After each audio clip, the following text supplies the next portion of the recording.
There we go. Welcome, everyone. I'm Bill Bolan from the Shoval Center, and I'm happy to have today with us students from Professor Cathy Donnelley's radio and audio production class who are going to be hosting today's session. Please take it away, guys. Thank you, Mr. Bolan. My name is Scott Alexander, along with Matthew Scotch and Melissa Klecker from Donnelley's audio and radio production class, welcoming you to our podcast. Today's topic is New Roots Recovery Support Center, King's College, and the opioid crisis. Could you tell us your names and what you do here at King's or in the community? I'll start that one. My name again is Bill Bolan, and I am the director of the Shoval Center for Community Engagement and Learning at King's College. Hand it off to you, Kristen. Good afternoon. My name is Kristen Topolsky, and I am the Chief Executive Officer of New Roots Recovery Support Center. And we also have with us today Dr. Tabitha Sproul-Coulter, who is the professor for the civil engineering class students who are here today. So maybe each of the students could introduce themselves in turn. Hi, I'm Cathy House. I'm one of the engineering students here at King's. I'm Shaylin Cobb, and I'm one of the civil engineering students. Hi, I'm Jacob Schusta, and I'm a civil engineering student. I'm Dallas Solomon. I'm also a civil engineering student at King's. It's nice to see you all and welcome. Let's start with you, Mr. Bolan. What is the Shoval Center and what does it do for students at King's? Sure, that's a great question. We are kind of the one-stop shopping place for students at King's who want to get involved in the community. So one of the more popular things we do is we do host trips during every single break of the calendar year. So we have a fall serve trip, we have a winter serve trip, a spring serve, and a summer serve trip. And these go all around the country. And now also they go internationally to Uganda, and a new trip we have to Bangladesh. And luckily the King's supports us financially. They pay for almost all the expenses, even the international trips. But we also do, traditional volunteering day-to-day basis.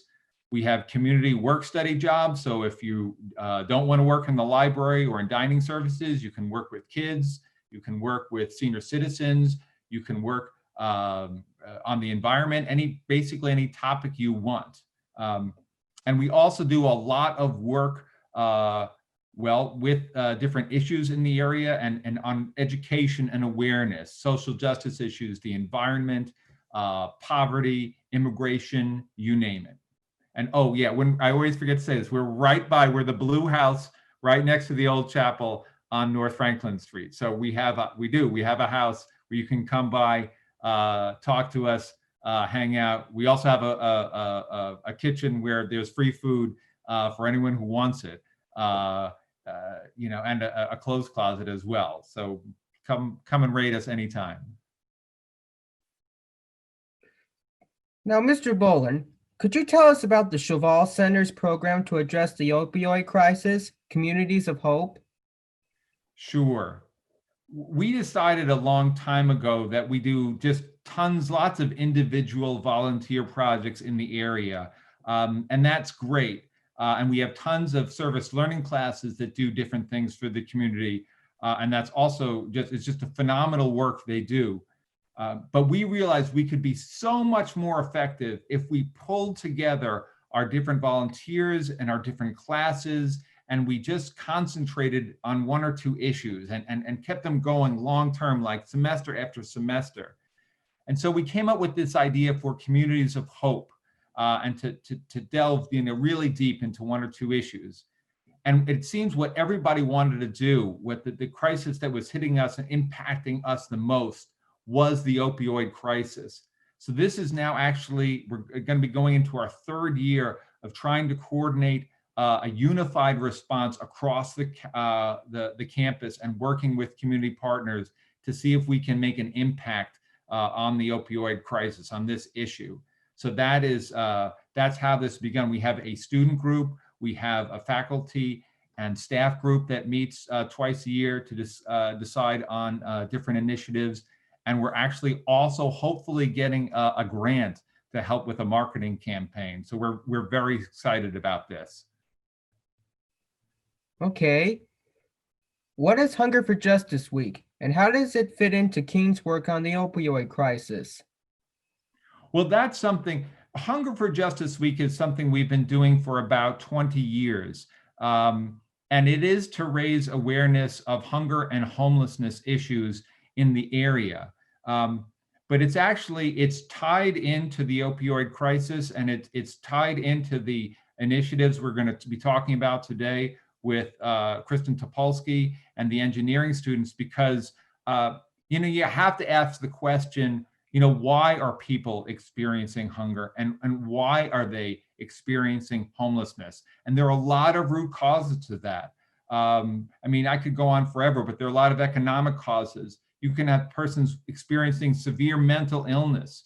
And among many other causes, you can have people through no fault of their own who are suffering from opioid use disorders, for example. So that is a reason why people, when you're suffering from an opioid use disorder, you have a lot of challenges to overcome and to deal with, and struggling with food insecurity is one of them. So that's one reason we are so grateful to the engineering students and to organizations like New Roots, who are doing so much on so many different levels to help address this area. Hunger and Homelessness Awareness Week and Hunger for Justice Week is all about sort of making people aware of the people and issues and the way they're interrelated like this. That's very interesting, Mr. Bolan. Thank you. Now let's hand things over to Matt Scotch. Hi, yes. Thank you, Mr. Bolan, again for your responses and giving us a background about the Shoval Center. My questions here are more so for Kristen with New Roots and handling the opioid crisis. So, Kristen, I was just curious if you could give a background about how you first got involved in helping people with recovery and exactly what New Roots is and what you do there. Sure. I got involved with working with people in recovery through a long career in social services, specifically with working with women experiencing homelessness. And many times we would find that a substance use disorder was impacting their life or impacting their families' lives in such a significant way. So at New Roots, we are a peer-driven recovery support organization. We have 3 recovery support centers, one located in Wilkes-Barre, one located in Hazleton, and one that recently opened in the Tamaqua area. We also provide community-based peer support. And what does that mean?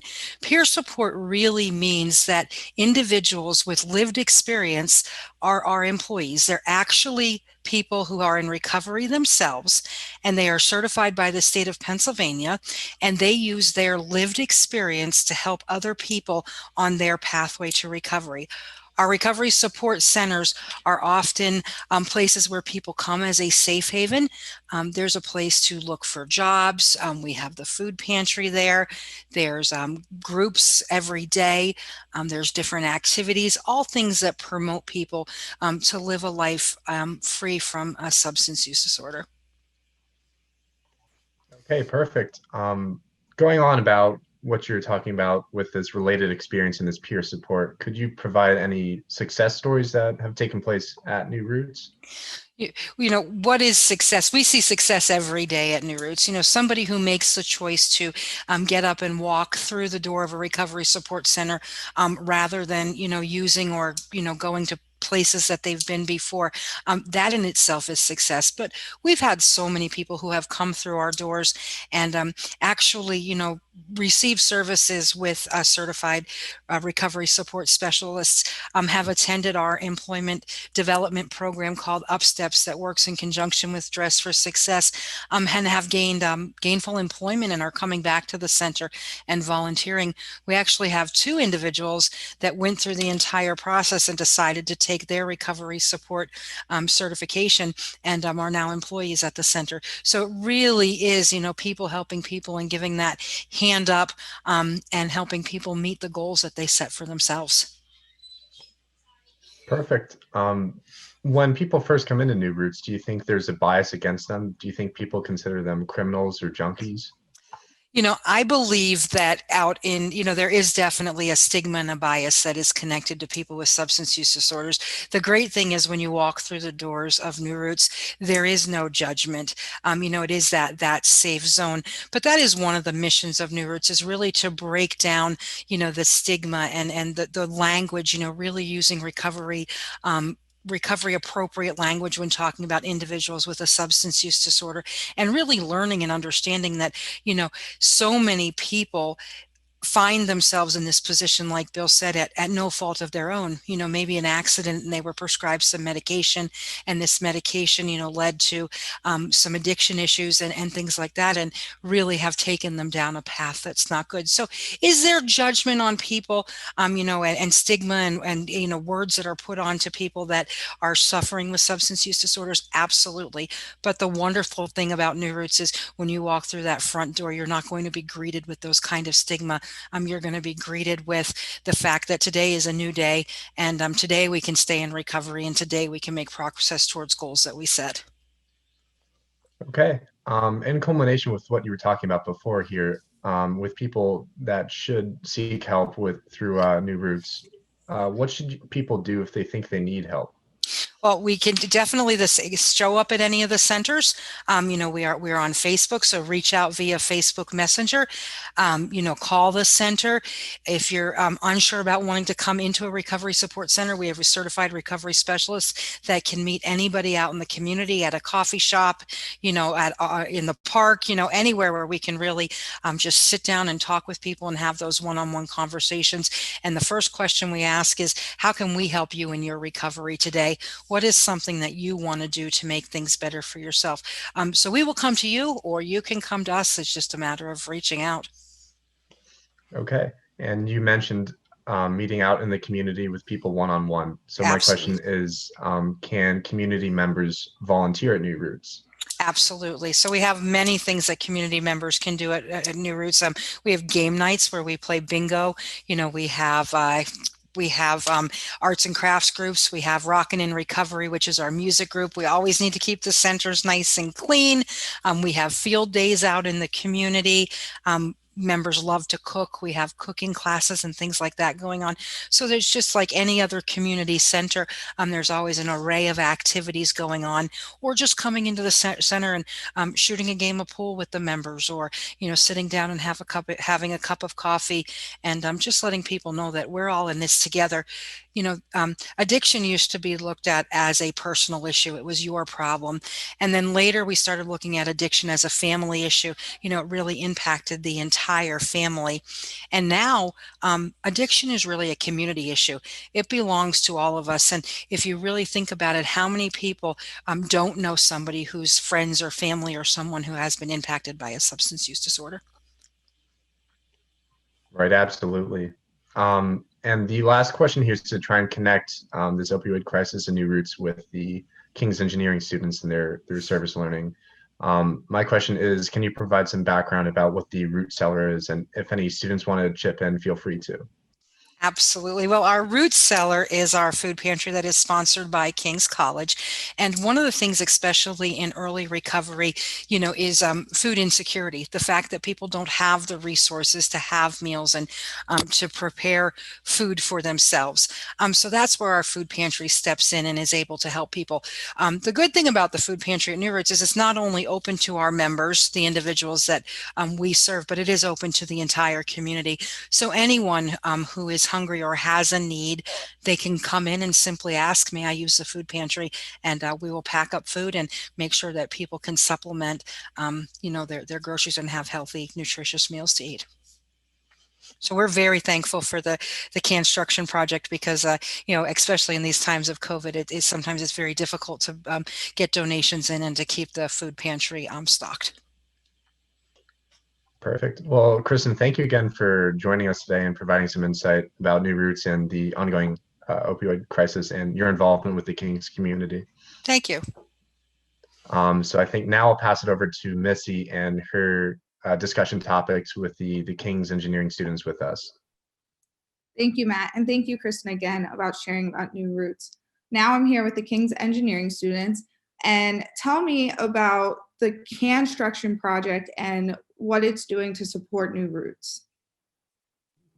So the Construction project was our service project throughout this whole semester, and it was a way for us to practice the engineering life cycle and getting used to working with clients. So this project was to build a structure made out of solely cans and basically represent the Hunger for Justice Week. So we chose to do a Volkswagen van to represent the week, since they were unable to have the van in the middle of campus where it shows you can stay in it and it shows like how homeless is and hunger affects everyone throughout the community.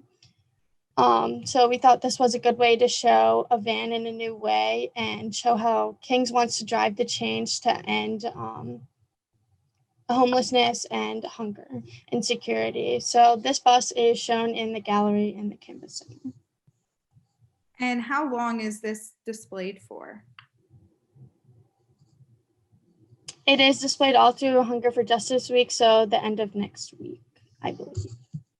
Okay. And how did you guys get this van idea? And like what other, did you guys have other ideas or were you just set on a van? Dallas, do you want to say how we got the idea?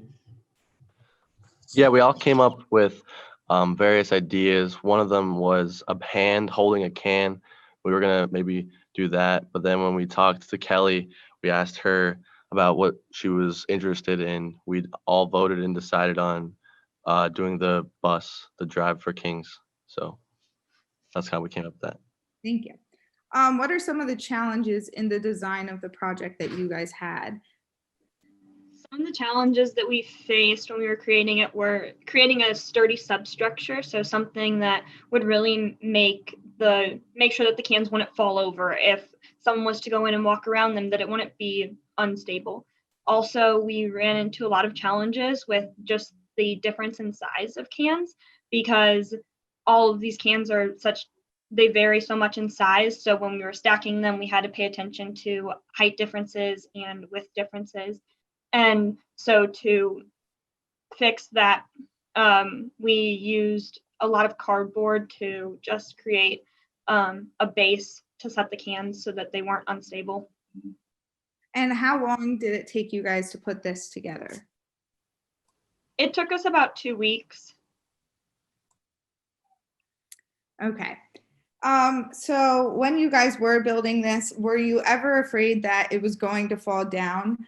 Or like, did it fall down and you guys had to restart? Like, I know you said you guys had to look at the different measurements of the cans and stuff, but did you fail and then succeed, or did you just successful from the get-go?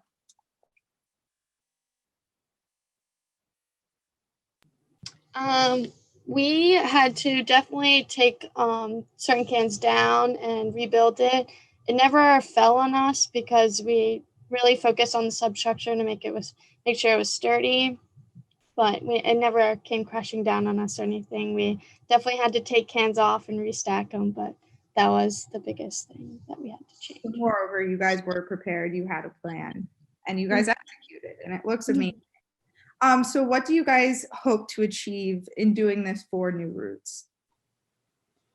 We hope to spread awareness about hunger and homelessness, especially this time of year, as well as just what is happening in the Kings community, like during this time. And it was also a good opportunity, like Shay added before, it was a good opportunity for us to practice the engineering life cycle of an entire project, start to finish, as well as working with a client. Wow. I really hope you guys do achieve. I hope that this gets out to King's community. And I just want to say thank you as a fellow student. It's so cool to see students do this. And so I'm going to give it back to Scott. Thank you, guys. Thank you, Missy. If we have time, we might ask you additional questions. I have an additional question here for Kristen. Kristen, looking at the slideshow that Mr. Bolan gave, showing like the overwhelming support from King students, what impact does that have on local local nonprofit organizations such as New Roots? A tremendous impact. Like had been mentioned before, the need is just so great, and especially this time of year. And being able to provide cans of soup, that are, easy and nutritious, that's important. So the impact that it's going to have is tremendous. And you never know when a person looking for food might come in and say, I need a bag of food, but I'm also dealing with this substance use disorder, in my family or myself, and be able to connect those individuals to services. So it's a really great opportunity when people are walking through the front door looking for food to say, what else is going on and what other services can we direct you to make sure that you're safe and you have somewhere to live and something to eat. Perfect. Thank you, Kristen. And my last question, I don't know if anyone else from our group has anything. For the engineering students here, is this like your only involvement with like service learning projects with Kings before, or have you had like any experiences before? So this is not my first time working with the Shoval Center. I also went on Fall Serve last year, and it was a ton of fun. It was a really good experience. We did a lot. We worked with a lot of different people, which just got you out there to see a lot of different people's experiences. So we worked with people who were homeless, and we worked with the elderly, and we also worked with people with substance abuse, and we worked with people with disabilities. So it was just a wide range of experiences, and it was a really cool experience. Yeah, I've done service learning projects before, and I've never seen anything quite like this where you get to make a car out of cans. So I think this was a really cool experience for you guys, and it really helps out the community, like Kristen went on about. Missy, Scott, do you guys have any other questions for any of our guests? No. Well, I'd like to thank Mr. Bolan, Dr. Tabitha Sproul-Coulter, if I said that right, I'm sorry. If I didn't, I did, okay. And Kristen, again, thank you guys for all joining us. And students, thank you for joining us for this podcast segment. Thank you so much for all you guys are doing. It's really fantastic. Special thanks to Professor Cathy Donnelley's class. You guys did a great job today, and of course, to the and for the community is just fantastic. And King's community, thanks to all of you. Thank you for your continued solidarity with this whole community. Thank you You're for welcome. having us. Thank you. Thank you. Thank you. Thank you. All right, I think that wraps us up today. Thank you. If you want to get involved in service, please at 171 North Franklin, right by the old chapel. We'd be happy to see you. Have a great day, everybody. Bye-bye. Thank you.